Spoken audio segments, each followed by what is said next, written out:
यहाँ सन की माँ अपनी बेटी को जबरदस्ती बेली डांस सिखाने के लिए सबसे पहले अपनी बेटी के हाथ पकड़कर उसकी पीठ पर पैर रखकर उसके हाथों को जोर से मरोड़ने लगती है।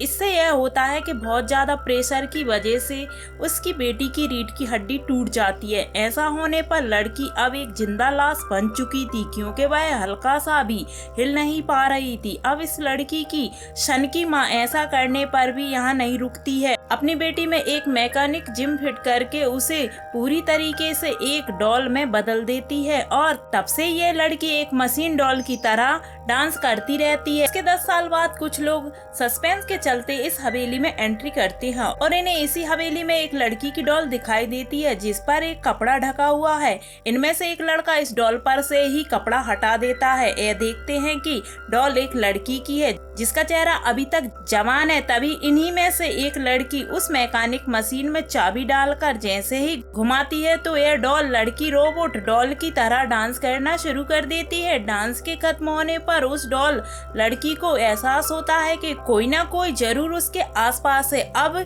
क्यों उस डॉल लड़की की आंखें बंद थीं, इसलिए वो अपने चारों तरफ सूंघने लग जाती है जिससे उसे लूसी नाम की लड़की की सुगंध आ जाती है। वो उछलकर उसका गला दबाने लग जाती है। लूसी काफी स्ट्रॉन्ग होने की वजह से इस डॉल लड़की को खुद से दूर धकेल देती है। अब इस कहानी में आगे क्या क्या होता है चलिए देखते हैं। तो कहानी की शुरुआत में हमें एक सिटी को दिखाया जाता है जहाँ पर बहुत सारे बच्चों की मिसिंग पोस्टर छपे होते हैं। जिसके बाद हमें लूसी नाम की लड़की को दिखाया जाता है जिसकी दोनों आंखों का कलर अलग अलग होता है। लूसी अपनी मेडिकल ट्रेनर्स मिसेस विलियन का इंतजार कर रही होती है जो उसको होम नर्स बनाने की प्रैक्टिकल ट्रेनिंग देगी। आज लूसी का ट्रेनिंग में पहला दिन होता है इसलिए वो थोड़ा नर्वस फील कर रही होती है। कुछ देर बाद ही वहाँ पर मिसेस विलियन आ जाती हैं। फिर लूसी मिसेस विलियन के साथ उनके पहले पेशेंट के ट्रीटमेंट करने के लिए निकल जाती हैं। रास्ते में मिसेस विलियन लूसी की दोनों आंखों का अलग अलग कलर होने के बारे में पूछती है। इस पर लूसी उसे बताती है कि उसके साथ यह बचपन से ही है। मिसेस विलियन उसकी आंखों को देखकर बताती है कि जिनकी भी आंखों का रंग अलग अलग होता है उनकी सोल एक्सचेंज हो जाती है। इस पर लूसी उससे कहती है कि वो इन बातों को नहीं मानती है। थोड़ी देर में ही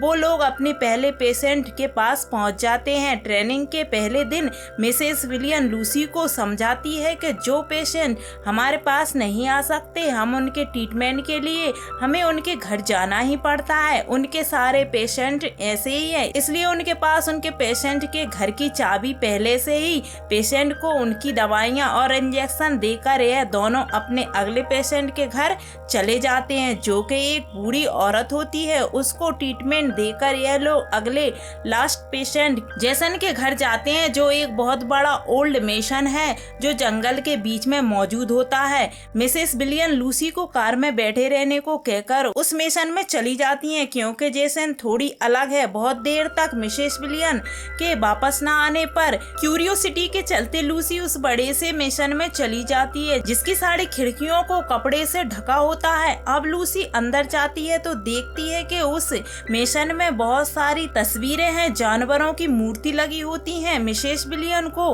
ढूंढते हुए लूसी एक रूम में जाती है जहां पर वो मिसेस विलियन को जेसल का खून बदलते हुए देखती है। उसे वह देखकर मिसेस विलियन खुश हो जाती है जिसके बाद वो लूसी को जेसन के बारे में बताती है। जेसन बहुत समय से कोमा में है और वो जब जवान थी तो इस एरिया की मशहूर डांसर हुआ करती थी जो बहुत सारे बच्चों को डांस ट्रेनिंग भी दिया करती थी। वहाँ पर अंधेरा होने की वजह से लूसी वहाँ की खिड़की खोल देती है। जेसन को देखकर लूसी मिसेस विलियन से उसके गले में लटकी चाबी के बारे में पूछती है। इस बारे में मिसेस विलियन उसे बताती हैं कि जेसन बहुत अमीर है। उसकी पहली एक बच्ची थी जो बोल नहीं सकती थी जिसकी किसी वजह से मौत हो गई थी जिसके बाद उसकी ऐसी हालत हो गई है। उसे कहीं से पता चला था कि इस घर में जेसन ने खजाना छुपा रखा है तो यह चाबी उसी की हो सकती है। उसने कई बार उस खजाने को काफी ढूंढने की कोशिश की लेकिन उस खजाने तक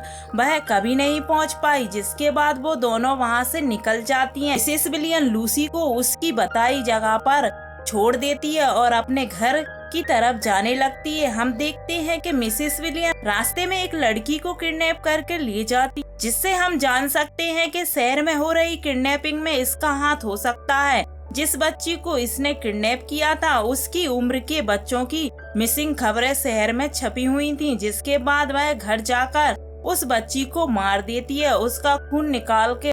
वह दूसरी तरफ लूसी अपने बॉयफ्रेंड विलियम से मिलने जाती है, जो पोस्टर का काम करता है। थोड़ी देर बाद दोनों एक बार में जाते हैं। वहाँ पर विलियम का भाई बेन काम करता है। वह पहुंचकर विलियम लूसी से उसके नर्स बनने के पहले दिन के बारे में पूछता है, उसका दिन कैसा रहा। इस पर लूसी उसे अपने आज के दिन के बारे में बताती है कि उसे उसकी ट्रेनिंग ने बताया था कि जंगल के बीच में रहने वाली एक बूढ़ी औरत के घर में एक जगह पर बहुत सारा खजाना छुपा हुआ है। यह सुनकर विलियम उत्साहित हो जाता है और उससे इस खजाने को ढूंढकर चुराने को बोलता है, जिससे लूसी नाराज हो जाती है और वहां से जाने लगती है। विलियम उसे बताता है हम दोनों का इन थोड़े से पैसों में कुछ नहीं होने वाला, क्योंकि वो कम पैसों के लिए काम कर कर के थक चुके हैं, इसलिए हमें अपनी आगे की जिंदगी के लिए बहुत सारा पैसा चाहिए होगा। विलियम उससे बोलता है कि हम दोनों की घर की कंडीशन काफी खराब है और तुम्हारे डैड भी अब बूढ़े हो चुके हैं और आगे जाकर तुम्हें भी बहुत सारे पैसों की जरूरत पड़ेगी, इसलिए तुम्हें ठंडे दिमाग से सोचने की जरूरत है। जब लूसी घर जाती है तो देखती है कि उसके डैड किसी औरत से बात कर रहे हैं। यह देखकर लूसी को काफी बुरा लगता है, क्योंकि उसकी मॉम को मरे हुए थोड़ा ही समय हुआ था। जब वो अपने डैड से इस बारे में बात करती है तो उसके डैड उसे बताते हैं कि यह औरत उसके बचपन की दोस्त है और वो उससे मिलने जा रहे हैं। अपने डैडी के जाने के बाद लूसी खजाने की चोरी में शामिल होने के लिए विलियम को कॉल कर देती है, क्योंकि वो भी अब अपने हालातों से तंग आ चुकी थी और अब विलियम लूसी खजाने की चोरी में शामिल होने के लिए विलियम को कॉल कर देती, क्योंकि वो भी अब अपने हालातों से तंग आ चुकी थी। और अब विलियम, लूसी और बेन उसी रात को एक कार में मिलते हैं और वहां से जेसन के मिशन की तरफ निकल जाते हैं। जेसन के घर से थोड़ी दूर पहले ये लोग अपनी कार खड़ी कर देते हैं और लूसी, बेन और विलियम को जेसन के घर की तरफ ले जाने लगती है, लेकिन रास्ते में ही लूसी को जमीन पर एक अजीब सी हरे रंग की लाइट दिखाई देती है, जो कि हाथ लगाकर चेक करती है तो वह लाइट वहां से गायब हो जाती है। यह देखकर उन लोगों को कुछ समझ नहीं आता, जिसे वो इग्नोर कर जेसन के मिशन की तरफ निकल जाते हैं। उस मिशन की दीवारें कूदकर यह तीनों मिशन तक पहुंच जाते हैं, लेकिन उन्हें इसके अंदर जाने का कोई रास्ता नहीं मिलता है, इसलिए बेन और लूसी विलियम को वापस लौट जाने के लिए कहते हैं, लेकिन विलियम उसकी बात नहीं सुनते हुए अंदर जाने का रास्ता ढूंढने लगता है। उसे मिशन के बेसमेंट में जाने का रास्ता मिल जाता है, जिससे वो मिशन के अंदर जा सकते हैं। जिसके बाद बेसमेंट में जाते ही यह तीनों सीढ़ियां चढ़ते हुए मिशन के ग्राउंड फ्लोर पर चले जाते हैं। बेसमेंट में इन लोगों को वह पड़े बहुत सारे सामान मिलते हैं, जो काफी समय से वहां पड़े हुए जंग खा रहे थे। और जब भी मिशन के हॉल में चेक कर रहे होते हैं, तभी बेन वहां पड़े एक बुल के स्टैचू को देखकर डर जाता है। जिसके बाद ये तीनों वहां से आगे जाने लगते हैं, लेकिन इन्हें यह देखकर थोड़ा अजीब लगता है कि यहाँ पर छोटे से छोटे दरवाजे पर ताला लगा हुआ है। फिर यह लोग बिना आवाज करे हुए फर्स्ट फ्लोर पर चले जाते हैं, जहाँ पर इन्हें एक बच्ची का कमरा दिखाई देता है। लूसी इन्हें बताती है कि यह कमरा जेसन की बेटी का हुआ करता था, जिसे मरे हुए सालों बीत चुके हैं और वो बोल भी नहीं सकती थी।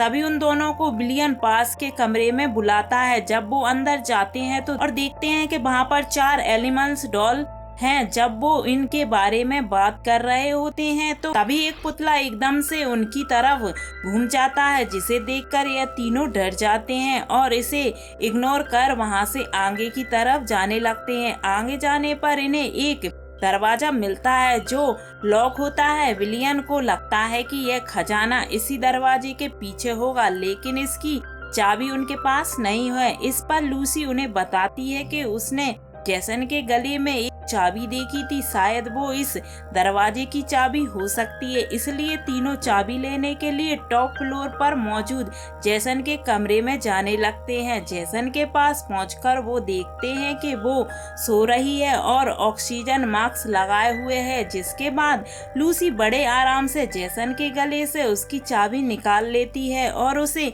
बिलियन को सौंप देती है। लेकिन जब बिलियन इस चाबी को बंद पड़े दरवाजे पर लगाता है तो दरवाजा अभी भी नहीं खुलता है। जिसके बाद बेन उस दरवाजे को ही तोड़ देता है। अंदर जाने पर बिलियन को जब यह खजाना नहीं मिलता है तो उसे गुस्सा आने लगता है। लेकिन उसी कमरे में उसे एक लड़की की डॉल मिलती है जिसे कपड़े से ढका हुआ है, और जब वो उस कपड़े को हटाते हैं तो देखते हैं कि वो डॉल नहीं, असल में एक लड़की जो जेसन की बेटी की डेड बॉडी, जिसे देखकर लूसी समझ जाती है कि यह जेसन का खजाना है जिसे उसने छुपाकर रखा हुआ था। तभी विलियम देखता है कि जिस प्लेटफॉर्म पर यह डेड बॉडी रखी हुई है वहाँ पर एक लॉक है। इस चाबी को उसमें लगाकर घुमाते हैं, तभी उस कमरे की लाइटें अचानक से चालू हो जाती हैं और जिस प्लेटफॉर्म पर वो डेड बॉडी रखी होती है वो रोटेट होने लग जाती है और एक अजीब सा म्यूजिक वहाँ पर बजने लगता है। यह देखकर तीनों बहुत ज्यादा डर जाते हैं, जिससे विलियन उस डॉल को मुक्का मार देता है जिससे उसकी गर्दन झुक जाती है। लेकिन उसकी गर्दन उसी समय अपने आप सही हो जाती है और ऐसा होते ही वह बजने वाला म्यूजिक भी बंद हो जाता है और उस लड़की का भी घूमना बंद हो जाता है। तभी उस मिशन में किसी के जोर जोर से चिल्लाने की आवाजें आने लगती हैं। यह देखकर तीनों वहाँ से भागने लगते हैं और बेसमेंट तक पहुँच जाते हैं। लेकिन वहाँ पहुंचकर यह लोग देखते हैं कि जिस बेसमेंट की खिड़की से यह लोग आए थे उस खिड़की में अब लोहे की जाली लगी होती है जो उसके आने पर नहीं थी, और अब उनके यहाँ से बाहर जाने का कोई रास्ता नहीं होता है क्योंकि यहाँ के सारे गेट, उस खिड़कियाँ पहले से ही लॉक थे जिसकी चाबी मिसेस बिलियन के पास थी। तभी लूसी को ख्याल आता है कि वह सुबह जब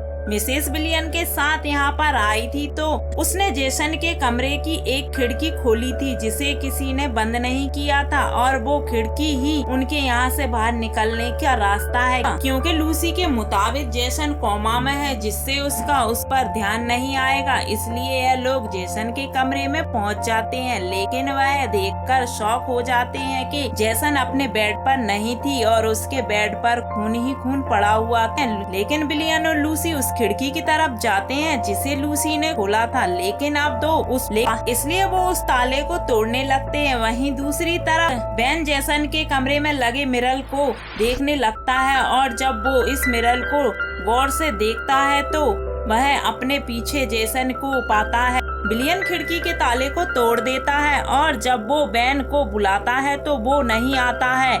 वो उसे देखने जाता है तो बेन वहाँ पर नहीं होता है, इसलिए वो उसे ढूंढने लग जाते हैं। वहीं अब बेन खुद को एक कमरे में पाता है जहाँ पर बहुत सारे ऑपरेशन करने के हथियार रखे होते हैं। जब वो वहाँ से बाहर जाने का रास्ता ढूंढता है तो घबरा जाता है क्योंकि उस कमरे में कोई भी गेट नहीं होता है और फिर उसे छोटी बच्ची के खेलने की आवाजें आती हैं जिससे वह और ज्यादा परेशान हो जाता है। और तभी वहाँ पर 3 लड़कियाँ डांस करते हुए आती हैं जो बेन के गले में चाकू मारकर उसे मार डालती हैं, जिसे देखकर हम यह अंदाजा लगा सकते हैं कि यह वह लड़कियाँ होंगी जिन्हें जेसन डांस सिखाया करती थी।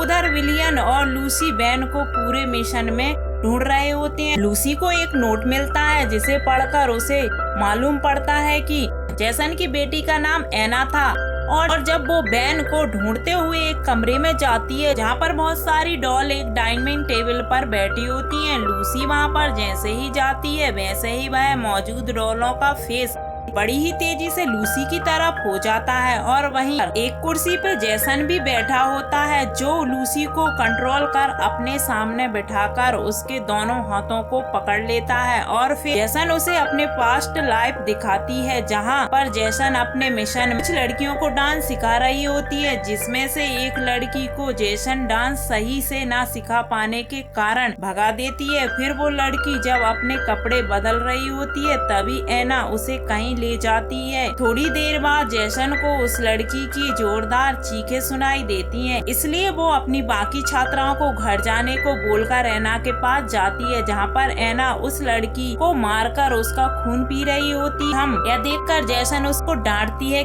जिसे हम जानते नहीं है, सिर्फ हम उसी का खून पी सकते हैं।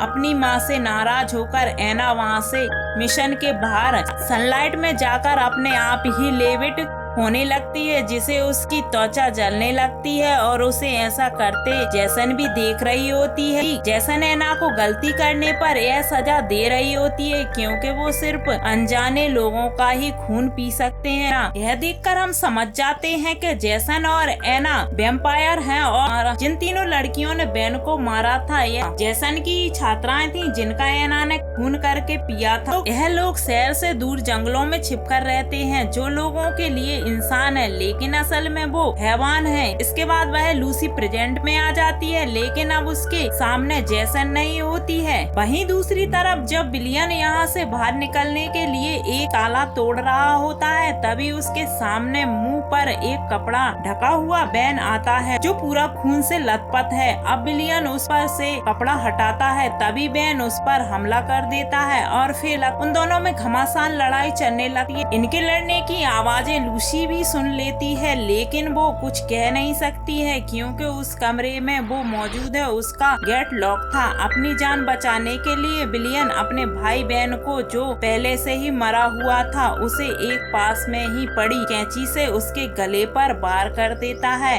उसे मार डालता है और खुद को बचा लेता है। तभी वहाँ पर जैसन आकर उस पर हमला कर और उसका खून पीकर बिलियन को मार डालती है, जिसके बाद लूसी वहाँ से भागते हुए ऐना तक पहुंच जाती है, जिसकी नाक से खून बह रहा होता है, जिससे हमें पता चलता है कि ऐना अभी भी जिंदा है। और जब लूसी उस खून को साफ करती है तो ऐना उसे आगे की कहानी बताती है, जिसमें जैसन ऐना को सनलाइट से लाने के बाद जबरदस्ती डांस की प्रैक्टिस करवाने लगती है। दरअसल ऐना इस मिशन से और अपनी माँ से भागकर बहुत दूर जाना चाहती थी, क्योंकि जैसन उसे हमेशा अपने पास इसी मिशन में रखना चाहती थी, लेकिन ऐना को बाहर की दुनिया देखनी है। और जब डांस करते हुए जब जैसन ऐना को स्टिचिंग करवा रही होती है तो ऐना की बैकबोन टूट जाती है, जिससे ऐना अब चल फिर नहीं सकती थी। और अब जब लूसी उससे पूछती है कि तुम जिंदा हो, तो वह और फिर ऐना उसी प्लेटफॉर्म पर घूमकर उसे अपना जवाब देती है, पर तभी ऐना लूसी का गला पकड़कर उस पर हमला कर देती है। खुद को बचाने के लिए लूसी ऐना को एक मुक्का मार गिरा देती है और तभी वहाँ पर मिसेस बिलियन आ जाती है, जो लूसी को बेहोश कर देती है। जब लूसी की आँख खुलती है तो वो खुद को एक स्ट्रेचर पर पाती है, जिसके पास में मिसेस बिलियन मौजूद होती है। यह वही कमरा है जहाँ पर कुछ लड़कियों ने बेन को मारा था। मिसेस बिलियन उसे बताती है कि जब वो छोटी थी तो वो भी जैसन के पास डांस सीखने जाया करती थी, और जब जैसन ने ऐना की गलती से बैकबोन तोड़ दी थी, उसने ऐसा करते हुए देख लिया था। फिर जैसन ने ऐना की बैकबोन उसके सामने जोड़ी भी थी और तभी से वो वहाँ जैसन के साथ रह रही थी, ध्यान रख रही थी और उसके लिए खून का इंतजाम वही करती थी। साथ ही उसने उसके वैम्पायर होने के बारे में भी किसी को नहीं बताया था। अब कहानी प्रेजेंट में आती है, जहाँ जैसन ऐना को ऑपरेशन रूम में ले जाती है, जिसके बाद हुए जैसन लूसी के पेट पर अपने नाखून से कट लगाती है, फिर एक मरे हुए कीड़े पर मंत्र फूंक कर उसके पेट में डाल देती है। सेम ऐसा ही वो अपनी बेटी ऐना के साथ करती है। इसके बाद जब जैसन लूसी की आंखों को सील कर रही होती है, तभी उसको अपनी माँ की शोल पास में खड़ी हुई दिखाई देती है। उसकी आंखों को सील करने के बाद जैसन अपना रिचुअल परफॉर्म करती है, जिसमें थोड़ी देर लूसी और ऐना के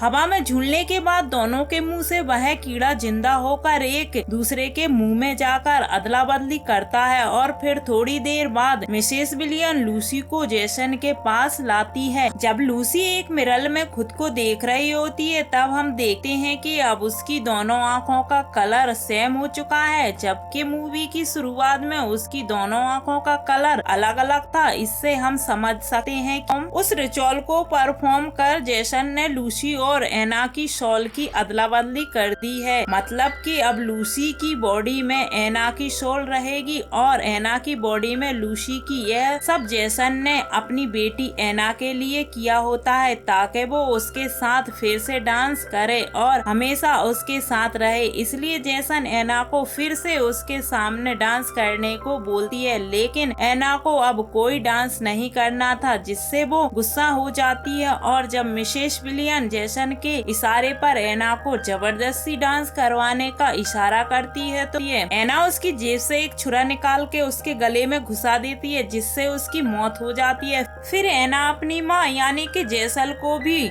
उसके गले में छुरा घुपाकर उसे भी मार डालती है। अब ना अपनी पहले वाली बॉडी जिसमें जेसन ने लूसी की सोल डाली थी उसे देखने जाती है। वह जाकर वो उसकी आंखों की सील को खोलती है, उसे अपना खून पिलाकर होश में लाती है। फिर लूसी अपने आप को एना की बॉडी में देखने लगती। जब वहाँ से वे दोनों जाने लगती हैं तो उन दोनों पर जेसल फिर से हमला कर देती है, मतलब वो अभी तक मरी नहीं थी। जिसके बाद एना उसे टॉप फ्लोर से ग्राउंड फ्लोर पर फेंक देती है, लेकिन वो अभी भी नहीं मरी होती है। इसलिए एना और लूसी जेसन के मुंह को एक साइड से फाड़कर उसका जबड़ा फाड़ देते हैं, जिससे जेसन अब परमानेंट एक गहरी नींद में सो जाती, जो उन्हें अब परेशान नहीं करेगी।